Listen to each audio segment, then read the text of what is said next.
Welcome to the Hoops Culture Podcast. Talk about all things basketball. Back again for episode 2. Can't wait. Hope everyone's enjoying it. I'm certainly enjoying it. Hey, besides basketball, let's actually go a little off topic a little bit. Drake's album, 7 out of 10. Easy 7 out of 10. It was pretty good. Wasn't bad. Actually, I give it like 7.5. Kanye West album, 7 out of 10. Both good, not classics, but pretty good. There's a lot of people who are like Kanye West fans and hate Drake. Drake fans who hate Kanye West fans, and you know how it is. But I like both artists. Both do their thing. Both legends, and that's it. That's all I wanted to talk about for that. But we're gonna get into predictions. Well, not predictions. Grading each off season. Yeah.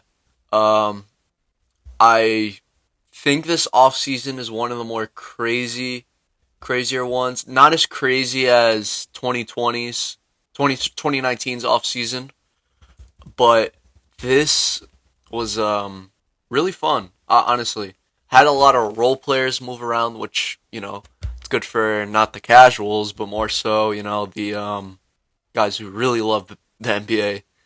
And yeah, that's what we're gonna start, and we're gonna grade each team by division.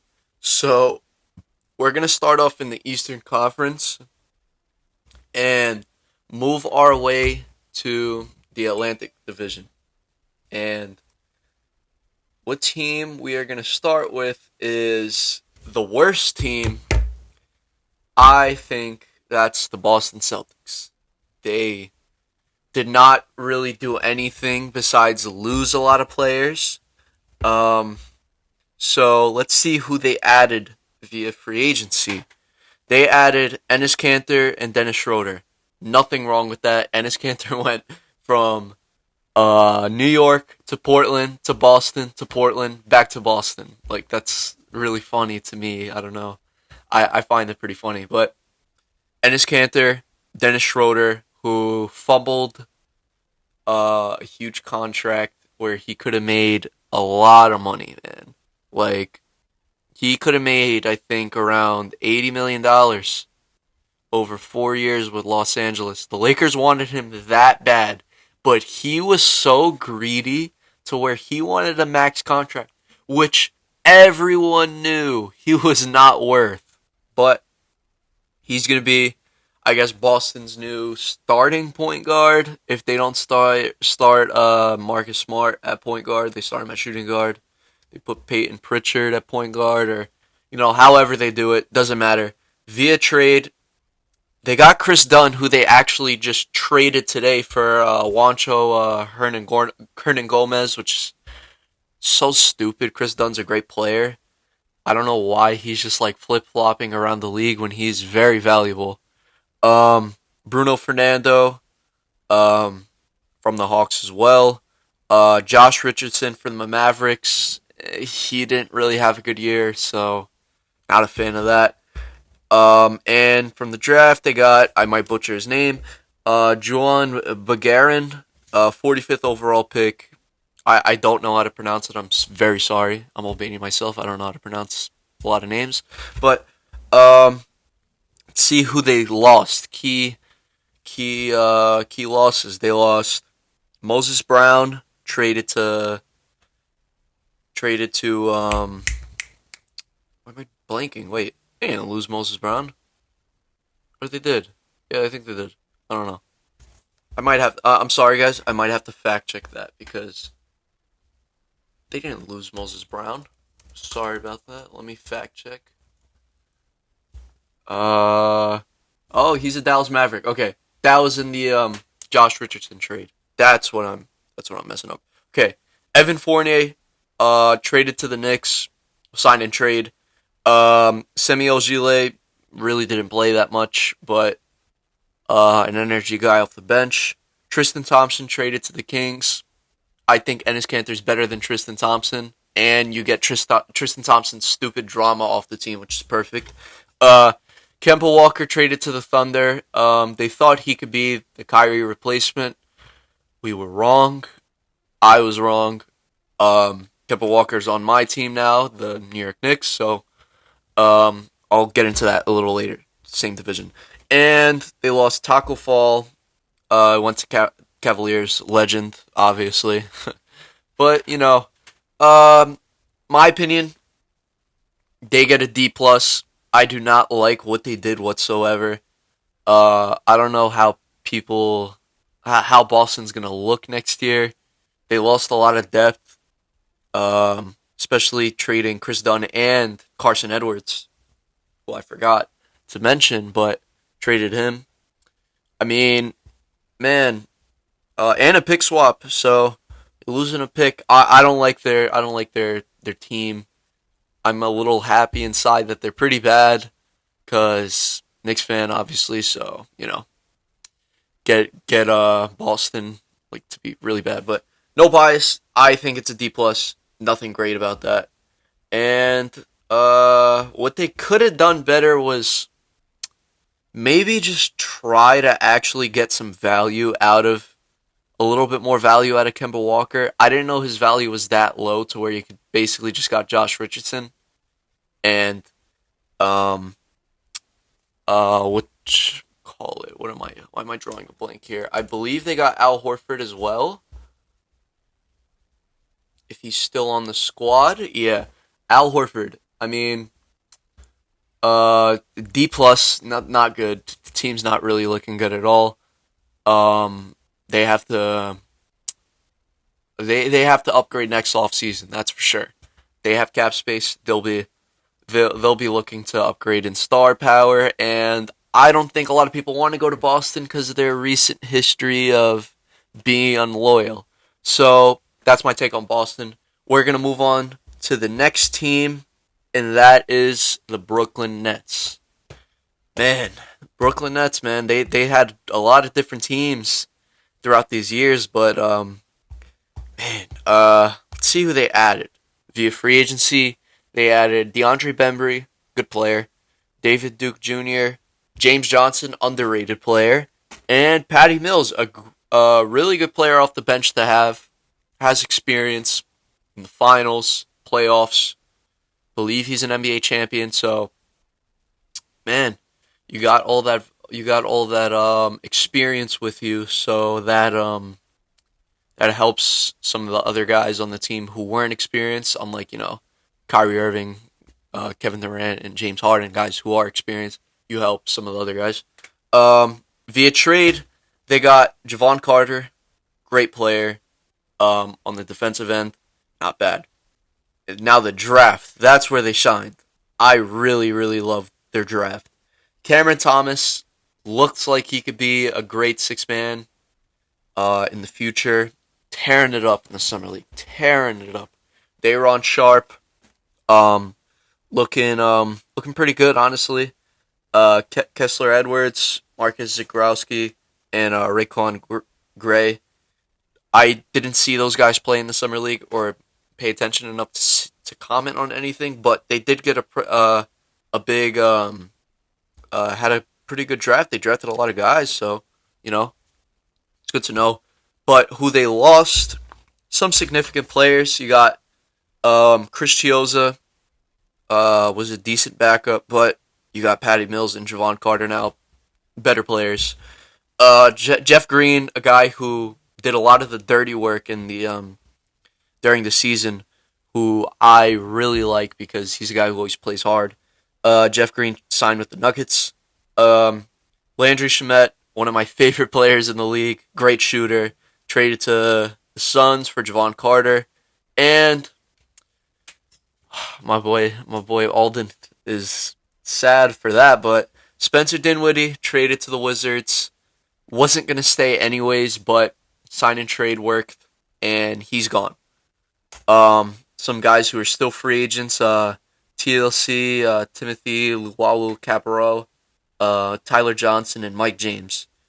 I honestly love their offseason for what they did. They obviously didn't have the most cap space in the world, but with what they had, they did a good job. I give it a B plus. Great job. Um, Another loss they was Mike D'Antoni, but they're gonna be very good. They're still gonna be very good, and it was a good off season for what they could do. So B plus, very very good. I enjoy watching their games a couple times. I get their games on TV. New York area. So yeah, good job Brooklyn. Good job Sean Marks. Next, we're gonna go to the Toronto Raptors. Ugh. Oh man, this is gonna be a little tough. But man, they got they added Isaac Bonga, Justin Champagnie, Sam Deckard, and Ishmael Wainwright via free agency, via trade, the infamous Kyle Lowry trade. They got Precious Achiuwa, who's gonna be a very good player in the future. I'm telling you, man's a dog. And Goran Dragic, who is actually looking to get a buyout and sign with Dallas, so he's not on the team. But the 2021 draft, they got Scotty Barnes with the fourth overall pick. I'm very high on this kid. This kid he's a dog, man. He could be like a really big point forward. I like his game a lot. He's a great passer, decent shooter. He has good mechanics, so that's all that matters. So he could be a good shooter. Good defense. Reminds me of a Draymond Green type player. Bit of a Magic Johnson type. Obviously not this skill. We don't know that yet, but the play type. Definitely like a Magic Johnson. And they lost a lot of guys. They lost Aaron Baines, who really had a off season this year. DeAndre Bembry went to the Brooklyn Nets, waived. Rodney Hood really fell off, man. I feel bad because he was a bucket getter. He could score. Kyle Lowry to the Heat, and Paul Watson waived. So, my opinion, I give it just a solid C. It's right in the middle. It's average off season. They obviously are rebuilding. They got Scotty Barnes, who's going to be their cornerstone kind of guy. You pair Scotty with Pascal Siakam. Still, Pascal Siakam could play, but Goran Dragic's going to be out of there. It's tough, unfortunate, but you play Scotty Barnes. Try him at the point guard position. Try it. You got Isaac Bonga, Justin Champagnie, Sam Deckard, young guys. Well, Sam Deckard's been in the league for a little while, but Isaac Bonga, Justin Champagnie, who is a rookie. We'll see how they fare. It's going to be an interesting season for them because they've always made the playoffs. They missed the playoffs this year. We're going to see how they do. And yeah, I give it a C. Average off season at best. But next, we're gonna move along to my team, the New York Knicks. I'm gonna be a bit biased. Yes, I'm gonna be biased, but I'm gonna. You know what? I'll try my best not to be biased at all. This is my opinion, but not biased. Straight facts. So, the Knicks added Kemba Walker via Thunder. They bought him out. Got him for a cheap 2-year deal, I believe. Yeah, 2-year deal. You got Dwayne Bacon, guy who just really sit on the bench. Via trade, Evan Fournier. Very, very excited about that one. Signing trade. In the draft, I'm very very, very, very, very, very, very, very high on the draft. Quentin Grimes, guy, bro, he could play. You got Rokas Jokobitis. I think he's going back to the Euros, but we still have his rights. Miles McBride looks like a great point guard. Jericho Sims, athletic big, man. We lost only 3 guys. That's notable. We got Reggie Bullock signed with the Mavericks. He was a good player for us. He could do a lot of things on the court, move around, shoot the ball, play defense. Really could do anything besides dribble. But Elfrid Payton, happy he's gone. He signed with the Suns. He wasn't good at all, and he was the starting point guard for most of the season. When we had Emmanuel Quickley and Derrick Rose on the squad, think about that. That's pretty sad. But Norvell Peel, he's gone. I actually really enjoyed him on the squad, but man, I'm gonna be honest. Knicks had the best offseason in the division. A minus, A minus. Okay, we're gonna move on to the next. Philadelphia 76ers. We touched on the last episode on the Ben Simmons situation. That's not going to be talked about right now. So we're going to talk about who they added in free agency. So they added Andre Drummond and Georges Niang. Andre Drummond will be their backup big. He'll be their backup big for a little while, and we'll see how that goes. That's going to be weird because he's always been the starting big, and I want to see how he fares and how willing he is to lower his role, because he was talking about on the Lakers that he needs to start, he needs to get more minutes, this and that, but he's not going to get a lot of minutes with Joel Embiid on the squad. And Georges Niang, a guy who could shoot the ball, it's really all 76ers need, spacing. In the draft, Jaden Springer and Charles Bassey are the notable guys. Jaden Springer, didn't get to really watch him that much, but Charles Bassey, good player. I don't think these guys are going to get that much minutes, but it's good to have for the future. They lost Dwight Howard, who was very valuable for the team. He's really reinvented himself as a player, which you love to see, man. I really felt bad for him. He's such a nice guy. But reinvented himself as a player, went back to the Lakers. George Hill got waived. I believe, I forgot where he signed. I could fact check that real quick. Oops. Let's hit the mic, my bad. George Hill. Did he sign anyone? Yeah, went back to Milwaukee. Good for him. I mean, he'll get some rotational minutes there. And Anthony Tolliver waived. So, I'd say they upgraded as a backup center. Andre Drummond would be a great backup center, but I don't know how it's going to fare. And Georges Niang, you add more shooting. So B, I give it a B. Not the worst. Not the worst. Off season. Solid. Really just solid. We love to see it. Yeah. I mean, I believe the Knicks had the best off season out of everybody because we had the most to deal with. So we signed a lot of guys for our depth. Kemba Walker, Evan Fournier, guys who will score the ball. Add some more. They could be used as trade assets. Get a big guy and trade deadline. See what happens. Brooklyn Nets, really happy with what they did. I like their squad a lot. Upgraded the depth a lot, and they're gonna be a very interesting team because I think they would have went to the finals for sure if obviously James Harden wasn't hurt and Kyrie Irving wasn't there. But that's the NBA. You got to deal with injuries, so that's unfortunate. I like their draft. Their free agency signings are great. I love Patty Mills, Javon Carter, great players. The only player that is a little alarming that they lost is Jeff Green because you're such an energy guy for them. But I love what they did. Boston, hate what they did. They really did nothing.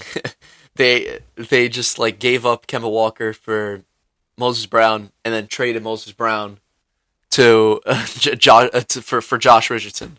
And I don't think Josh Richardson's going to be that good. They really got to put some guys around Tatum and Brown because maybe they get frustrated in the future. Raptors, average offseason, nothing too crazy. Scotty Barnes is going to be a very good player. I don't know why people were hating on that pick. They're like, oh, pick Jalen Suggs, pick Jalen Suggs. I mean, they wanted to go to a different route. He's a project, yes, but he will get better. That's all you gotta know. So that's it for me grading the off season each team by division. We start off with Atlantic. Monday, I'm not sure what we're gonna do on that area, but I think we might go. I'm thinking Pacific. I mean, not Pacific in the West. Sorry. South. Let me check. Let's see. You could actually say in the comments who you guys want. Um, I'd say we could probably go Central, consisting of Milwaukee, Indiana, Chicago, Cleveland, and Detroit. We're gonna get the Eastern Conference done first, and then we'll go straight to Western Conference once we're done with all this. Um, and then yeah, we're gonna finish off with that topic, but we're gonna go into a topic that I've really wanted to talk about for a lot, a long time, really, really long time, and I'm gonna explain why NBA 2K sucks, like literally sucks. Why it'll never be, I don't think ever be a good game unless things I say happen. So NBA 2K, I'll give some exposition. The only basketball game out right now. There used to be NBA Live. Keep that in mind. Um, but man, NBA 2K's been terrible, terrible. That they just do not care about the game. They half work on it. Put the same stuff as they used to do, and it's just like it's embarrassing because you're the only basketball game out, and you're that bad. Like you just so stingy for the money. Like man, like they just promote so much VC stuff and like buying currency in the game. It's so sad, man. Really just sad. But I'm gonna explain why they're not a good game. So it all comes down to competition. Competition. All video games have, most video game franchises have competition. I'll think of an example. Call of Duty. Call of Duty has a lot of competition. That's why they're releasing every year and changing up the game. They have Battlefield to deal with. A lot of shooters. Fortnite. Um, you know, they have a lot of stuff to compete with. That's why they're innovating, changing the game every year. Every single year they change the game. Competition. Think about that. If NBA 2K had competition, like a good basketball game to come out, they would be trembling in their boots right now, saying, what are we going to do? Because they have nothing to compete with. That's why it's the same game every year. Same junk. And everyone's buying it because it's the only basketball game out right now. It's the same thing with other video game sport video games. You got Madden, trash sometimes. FIFA, really bad. The only game that gets a little better every year is MLB The Show. And that's like, it's not that much of a difference. It's like decent. I just, there's like no innovation. And like, 2K just gets so like, grindy to where you really just have to pay your way to win. Like, the My Park system, you gotta pay your way to get a good overall. You get a good overall, then you can get your badges. No one's grinding for like 300k VC to upgrade your player to just an 85, and then you gotta grind your all like make the game a lot more fun too, to where like the Parks is just not spamming dribbles and it's like so stupid. My team. The only way you're gonna have a good team is if you spend money on with VC. You buy packs. That's all it is. It's a junk. It's a joke. Like buying packs. And first of all, that's like damn near like gambling. But like I don't want to get into that topic because it's basically like slot machines. Like I've seen they often promote like gambling with the slot machines and like the stuff like that. It's so stupid, man. but NBA 2K is failing for sure. I don't know when they'll ever be good, but people are still gonna buy it. I'm not buying it this year. I'm done with that. I'm not buying it. A lot of people are still gonna buy it because it's the only basketball game out. What other basketball games are out besides NBA Live? When NBA Live was around and in its prime with NBA 2K, that's when we had good basketball games. Like late 2000s, early 2010s. That's when we had good basketball games. The last good basketball game, in my opinion, had to be NBA 2K16. That was the last good basketball game. It was fun, simple, not stupid, and just like, oh, you have to pay your way to win because you could actually grind the game out and win like that. Like the classics like 2K11, 2K12, 2K10, NBA Live, like that's when it was in its prime. It'll never be good till there's another basketball game. That's all I'm saying. But hey, that was a pretty interesting episode. We are gonna go into the Central Division Monday, and we'll be back. And everybody, have a good day. Peace.